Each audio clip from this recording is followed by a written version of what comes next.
This is the Get Healthy 360 podcast, where we discuss topics related to your physical, mental, psychological, and spiritual health. Your host is Dr. Kris Ferguson, board certified in anesthesiology and pain management. This podcast is for informational purposes only, and you should consult your primary healthcare provider before making any decisions related to your health. And here's your host, Dr. Kris Ferguson. Today we have Natasha Abadilla. She is a third-year Stanford medical student. She has a unique story because typically when people think of people who have been abused or women that are in abusive relationships, typically they think of someone who's very timid, who's from like a broken home, broken relationships, but that is not really the case. Natasha, thank you very much for joining us. Thank you for having me. Do you want to give a little bit about your background and then the progression of your story? Yeah, sure. I was born and raised in Hawaii. The first time I left Hawaii to live somewhere else was for undergrad. I went to Stanford University in California. I was a human biology major. After graduating, I wanted to take some time off because I wanted to kind of figure out if I really did want to go to med school or if I wanted to do something other than that, health related, do some public health work or health policy work instead. So I found myself in Kenya for 2 years, working first with a grassroots nonprofit and then with a social enterprise in Kenya. And then after those 2 years, I had realized that I really do want to become a physician. So I interviewed for med schools. I ended up where I am now at Stanford School of Medicine, and I am currently a third-year med student. So you were telling me offline that the stereotype is that women who get into these abusive relationships, and sometimes men get into these abusive relationships as well, but typically it's women. The stereotype is it's usually from broken homes or divorced parents or you weren't loved as a child or some sort of issue. Yeah, that's the stereotype, and that's what people say the majority of these people who get into these abusive relationships come from. But, you know, both of my parents are married. I come from a very loving home. My mom is the nicest person that I have ever met in my entire life. And my dad has always been extremely supportive and encouraging. They're immigrants from the Philippines, so they've always done every single thing they can so that my little sister and I can have a very good life, better than they had growing up. So that was definitely not the case for me. I have tons of friends. That's not to brag or anything, but I'm a very people-oriented person. I think if you met me in person, you'd realize that I'm not shy at all. Well, you're doing this podcast, so clearly you're not shy. What you were telling me offline also is up until you met this person in Kenya, all your relationships were very functional. Oh, yeah, they were always very functional. They were great, healthy relationships. I'm still best friends with the guy that I dated before this abusive relationship. We were together for 4 years. You know, we had mutual understanding when we broke up. I think that the relationships since have been very healthy as well. We can call him Abusive Bob to make things easier. So you moved to Kenya. Do you want to describe how the relationship started? Yeah. So I moved to Kenya, and I was working in very rural Kenya for this great grassroots nonprofit organization. I would go to Nairobi, which is the capital city, sometimes on the weekends with a colleague. People think of Kenya as, you know, a lot of people don't know what life in Kenya is like. They think, you know, dirt huts and no electricity and like not a lot of running water, which is true in some areas of Kenya, but definitely not in Nairobi. Nairobi is like the New York City of East Africa.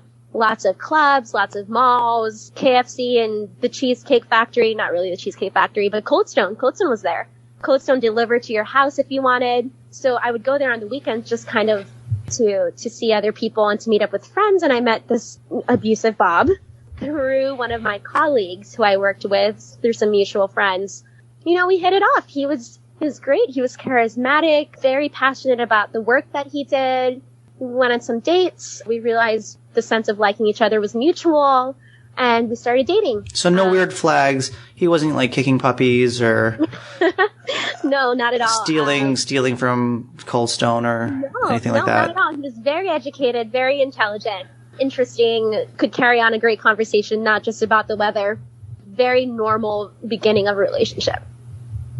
Okay, so then that sounds like the start of any normal relationship. So what was the first step? Looking back, it seems like these things are almost like that frog in a slowly boiling pot analogy, but what was that first thing that, thinking back, that happened? We went out. He was drunk. I also was a little bit tipsy, and I could have been very drunk too. And we argued. I was not backing down from whatever we were arguing about. And that was the first time he hit me. It was under the influence of alcohol. Afterwards, he was very, very sorry, profusely apologized. I had like a little cut in my lip and I was a little bit banged up. I took his apology and I forgave him. I took it to heart, thought that he loved me, iced my lip, and went to work the next Monday, and it was fine. It happened again. How long did it take? I think it was 2 weekends later. We're arguing again, and he hit me again. It was under the influence of alcohol again. I thought to myself, it's under the influence of alcohol. It's not the best of situations, but he's not doing it while he's sober. He loves me. He apologizes afterwards. And it continued like that when we were both drunk or when he was drunk. And then after a while, we would just argue. He would hit me while he was sober. So wait, in the beginning, you thought he loved you because... He profusely apologized. The first time, I thought it was a one-off. Mm-hmm. I thought he was drunk, he lost his temper, he has anger issues. He apologized when he was sober, and he was sorry. I'm belaboring that point because I'm sure there are people who are in that phase of this right now. Mm-hmm. So I'm really highlighting how this starts. Yeah, it starts as a one-off. Everything starts as a one-off, but then it isn't a one-off. And I think that if I realized when it stopped being just a one-time thing or a two-time thing, and I kind of had more time to self-reflect on where I was and what was happening to me, I feel like I might, maybe not, but I might have been more cognizant and been able to escape before it got really bad. Naturally, you have a lot of friends around you. You have a social circle around you. Yeah. What was your reaction, or what was their reaction to this? I never told them. I never told a single soul until I got back to the United States right before starting med school. I never told anyone. I told them that we were in an argument, that we were fighting, that we weren't the best terms, my ex-partner and I. I never told anyone that he hit me, and it was so easy I had a very big support system who would have swooped in and saved me at the drop of a hat if I had told someone that. But it was just so easy because of, I'm very confident and I was very good at the jobs that I was doing, the work that I did. And I got very good at covering up my bruises with makeup. But it's in Nairobi, it's not Canada in the middle of winter. So how logistically did you do that? And the reason I'm asking is because if you know to look for it in your friends, then I'm hoping that someone can intervene on someone else's behalf. You know what? I think domestic violence, no matter where you are, whether you're in Canada, United States, in Nairobi, I think it's everyone's kind of dirty secret. A thing that happens between two people who are very, very often in an intimate relationship, in a very close relationship. People are afraid sometimes to ask what is actually going on. Are you actually just arguing, or are you being emotionally or physically abused? And I think that it kind of opens up Pandora's box. And as well-meaning and supportive as my friends are, they would have definitely helped me, as I said. I think, some of them just didn't think to ask. A lot of people later on have told me that had other people who have been in abusive relationships and they were kind of afraid to ask. Still, more people told me, but you were so happy, you were so confident. I could never have suspected anything. I really do think that if you are a friend or a family member and you suspect something, to not be afraid to probe more. How physical or how far did this escalate?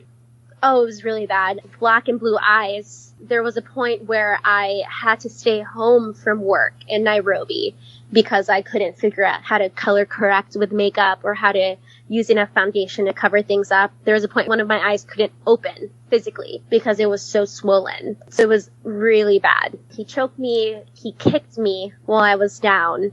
Bruises all over my body. Points at which I couldn't stop coughing. I think I was pre-med, so I was worried about my health, and I was seriously thinking that something was wrong with one of my lungs or rib cage or something like that.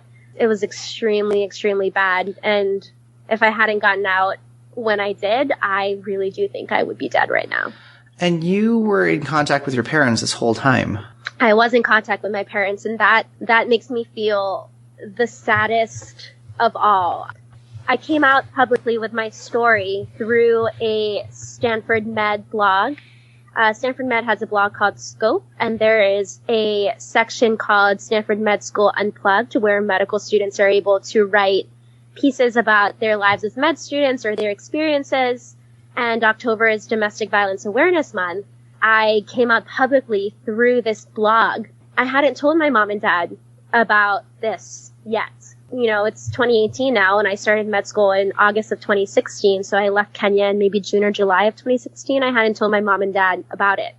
I had spoken to a very few choice amount of friends about it and my therapist about it, but not my mom and dad. So before the blog came out, I kind of prepared them for it. I asked my sister to help prepare them for it as well, because I knew they would feel guilty and bad for not knowing.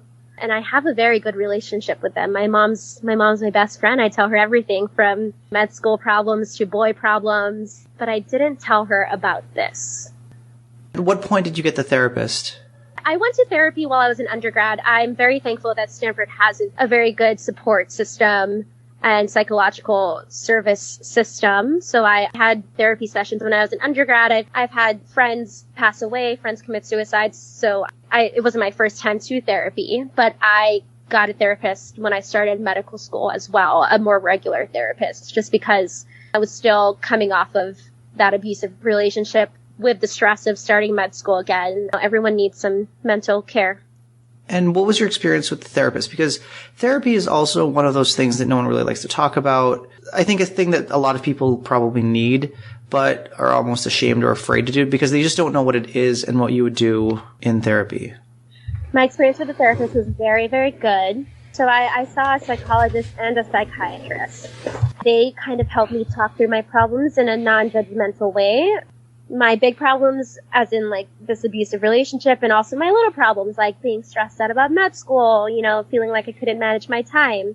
It's just I am all for it. It's just a really good idea to talk to someone who doesn't know you, doesn't have any stake in your career, doesn't have any stake in your social circles, and will listen to you in a non-judgmental way and give professional advice. I think anyone who has the privilege of having someone like that should definitely take advantage of it. Are you willing to share any of the insights that your therapist gave you, maybe that could benefit other people? In terms of post-abusive relationship? Yes. Yeah. My therapist is very adamant in saying that this was not my fault, that none of this was my fault. When I was in an abusive relationship, I was made to think and brainwashed by abusive Bob to think that the arguments that we got in were mostly my fault, that I was so spunky and so combative. I had provoked him to the point where he got so angry he needed to hit me. Obviously, I'm intelligent. I'm at Stanford Med School, very confident and independent. You wouldn't think, if my friends don't believe that it happened to me, can't fathom how I could let myself get that brainwashed. But I did. And I think a really important thing that my therapist said the first time I opened up about this relationship was that none of this was my fault. That as spunky as I am, as annoying as I could be when I'm in an argument, that doesn't give anyone the right to harm you and abuse you. And how did you react to the therapist telling you that? By that time, I had had enough distance, physical distance from this person in Kenya to realize that myself. But it just kind of affirmed what, I'd already realized on my own. I think as a therapist, the thing to be concerned about is going forward, if you would lapse into this type of relationship again, because some people will go from abusive relationship to abusive relationship, etc. But that wasn't your pattern. This was the first time it happened to you. It was my first time, and fingers crossed my last. I've been in very healthy relationships since. By the time I had opening for an appointment with a therapist, I was dating already, and my therapist made sure to ask me how my relationship was, how the dating relationship was, and it was a good one. So I don't think my therapist felt the need to counsel me on that, but obviously with every session, my therapist would check in. So to roll back, because we skipped over how this relationship ended. So it started off with him hitting you and then became more frequent and then it really escalated. How did this end? Yeah, it ended with me getting into medical school. Part of this blog that I wrote when I came out publicly talked about how medical school literally saved my life. Being able to get that physical distance from this person, from this environment, from this, fantasy world that I created for myself, that I had been brainwashed into thinking that he actually loves me and, just has really bad anger issues. Being able to get that literal distance from it really helped me to see that this wasn't a long distance relationship that I wanted to have. It wasn't something that I wanted to hope to hold on to. This is not how a relationship's supposed to be. Is there anything someone could have said to you while you were going through all this that could have helped you? I actually just saw one of my very, very close girlfriends who I was closer than Kenya, who let me stay in her apartment while she was traveling, her Kenya apartment while she was traveling, because I was saying that my ex-boyfriend and I were arguing. She actually just stayed in my apartment for the weekend. She told me that she'd read my blog and that she was so sorry. She had could never even guess that that was what was happening and wished that I told her. I guess what I want people to take away from my story is that some of the women and sometimes men who are in the worst situations, some of them are the most confident and the most independent seeming. I think once one of my friends sensed that I was constantly getting into arguments and disagreements with my ex-boyfriend, such that I wanted to hang out with them so much, such that I needed to stay at their apartments. If one of them asked me, "Is he hitting you?" I think that would have snapped me out of it. I had domestic violence and intimate partner violence is such a personal thing between two people that the person who's the victim can so easily just think herself into downward spiral and just pretend and talk herself into thinking that this person actually loves them.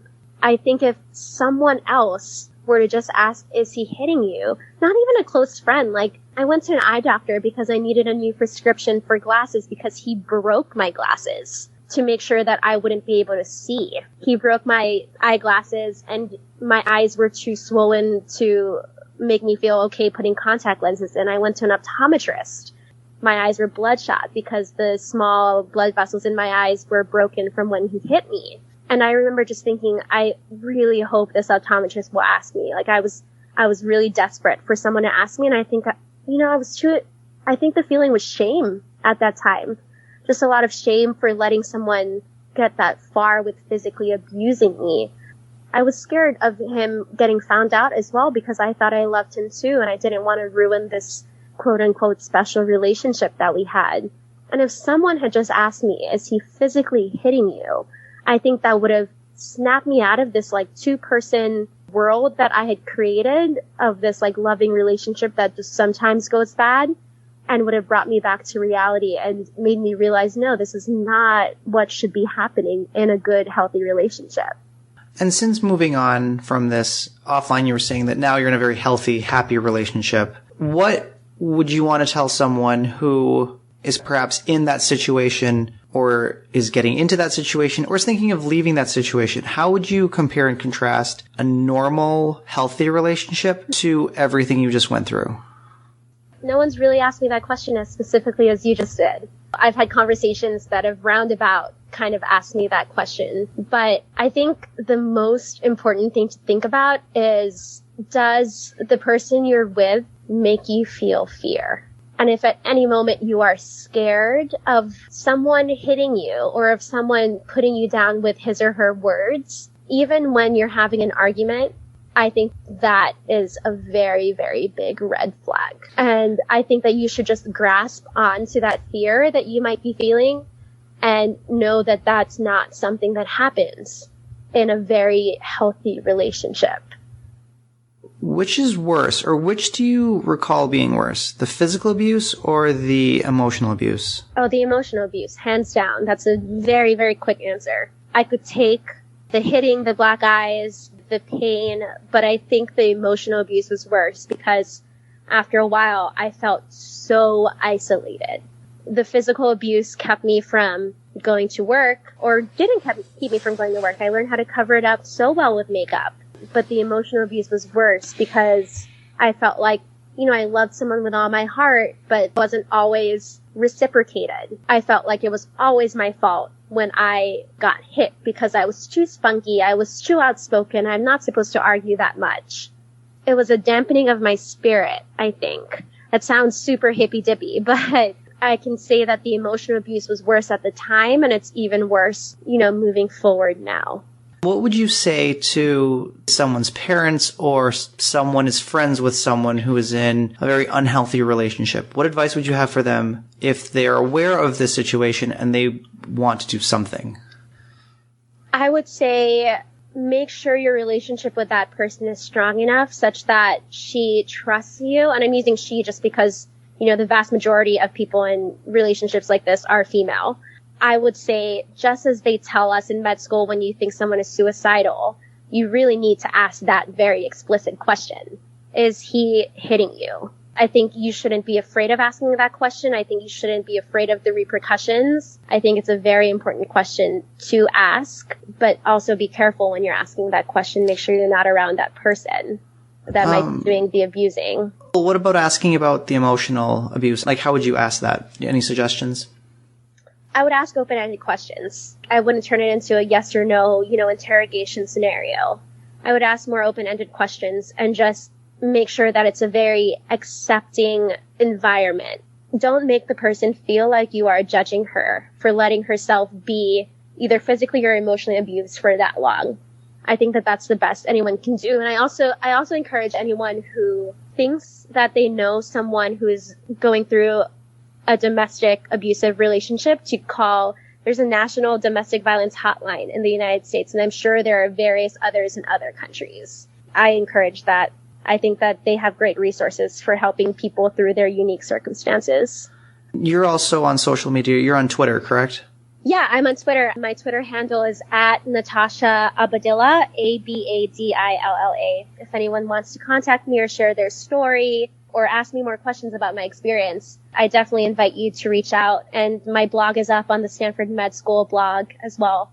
And just because this is such an important topic, I think it'd be appropriate to close with you let's just pretend that you're speaking to someone who, again, is in one of these phases of an abusive relationship. What would you really want them to know, or what would you want to tell them? I want to tell them that you're not alone.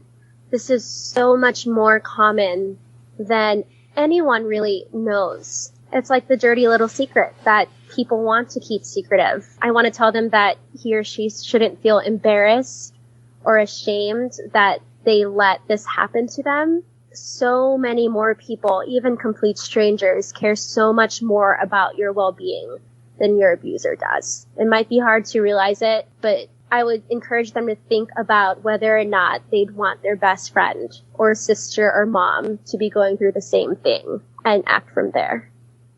Well said. Natasha, thank you so much for your time. Thank you so much for having me. Thank you for listening. If you enjoyed this podcast, please subscribe and visit the Get Healthy 360 Facebook page. We are always looking for feedback and new story ideas. Thanks again, and see you next time.